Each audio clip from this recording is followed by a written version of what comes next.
Hi, I'm Christina, and this is a book review of Assembly by Natasha Brown. So, this was published in 2021. It's her debut novel, and it was shortlisted for the Orwell Prize for Political Fiction in 2022, which is where I first heard about it.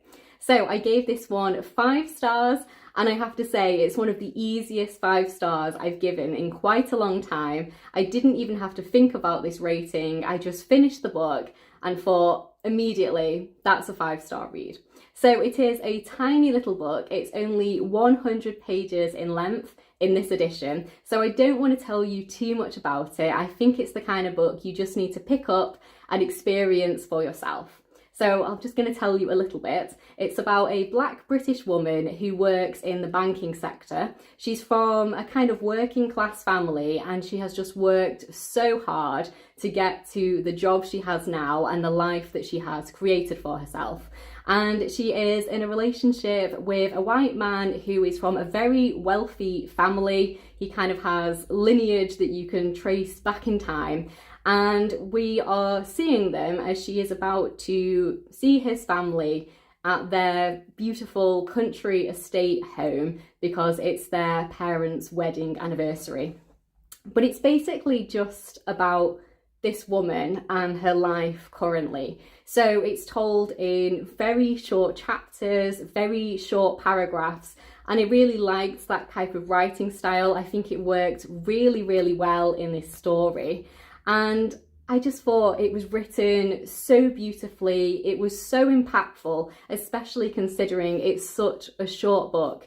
I read this book over the course of one evening and I just didn't want to put it down. I was intending to go to bed at a certain time and thought, no, I'm just going to finish this book. I think it reads so well in just one sitting, and yeah, I thought it was absolutely brilliant. It really explores themes of race, of identity, of belonging, of wealth and class. And yeah, I think it's done really, really well. It has so much praise on the front and back of this book. And I absolutely agree with it. I think it's brilliant, and I can absolutely see why it was shortlisted for the Orwell Prize for Political Fiction. This is actually the second book that I've read from that prize from 2022. I also read The High House, and that was a science fiction novel, and I absolutely adored that one too. So far I've read 2 from that shortlist, and they've both been 5-star reads. The High House was the best book I read in 2022, so I am absolutely going to be reading more of this shortlist because they just seem to work for me. So the woman in this story is actually unnamed. You never find out her name, and she also, we don't know her age, but I am thinking she's kind of late 20s, early 30s.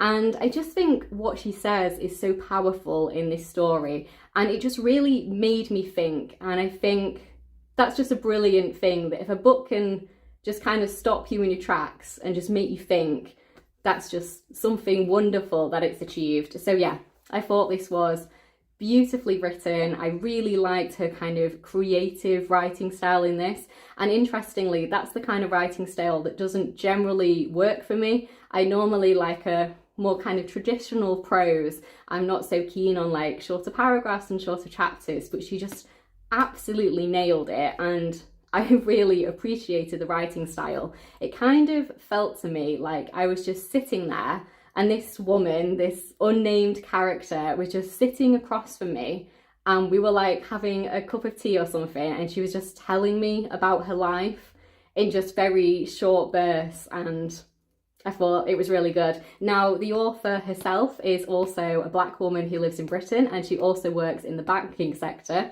So it does feel maybe a little bit autobiographical. And yeah, I think that works really, really well. She never actually names the bank in question because she didn't want the story to be about that rather than what the story is actually about. So yeah, I definitely think there's a lot of authenticity in this story as well, because she literally does work in that sector. And I do think a lot of the kind of anecdotes she tells you definitely feel like they absolutely could have happened.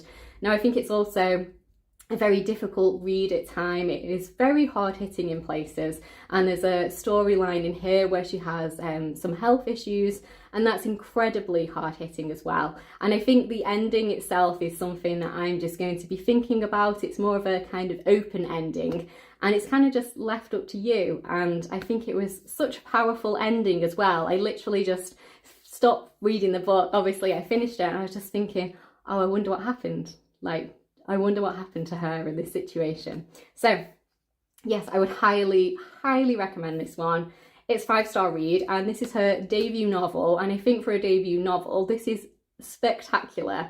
I was so shocked when I read that it was her debut. I actually finished the book and I was really excited to go back and start reading her backlist, but she doesn't have any because this is her debut. So whatever she writes next, I will 100% pick it up. I think she's a brilliant writer, and to write a story that is this impactful in 100 pages, it just blows my mind, honestly. I feel like if she'd written this book and it was 3 times the length and it was this impactful, it would still be astounding. So yeah, really, really good. Highly recommend it.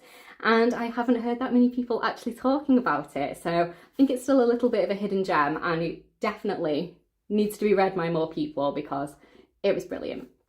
So if you have read this, I would love to hear your thoughts down in the comments below. If you are now interested in reading it and I've convinced you to pick it up, definitely let me know that too, because I think this is such a good book. And I think this is going to be in the running for one of my best books of 2023. Now, I know we're only in the early stages of the year, but this has got best book of the year material written on it. So yeah. So thank you so much for watching. Please do like the video if you've liked it, and please do subscribe if you'd like to hear more of me talking about books. I'll see you in my next one.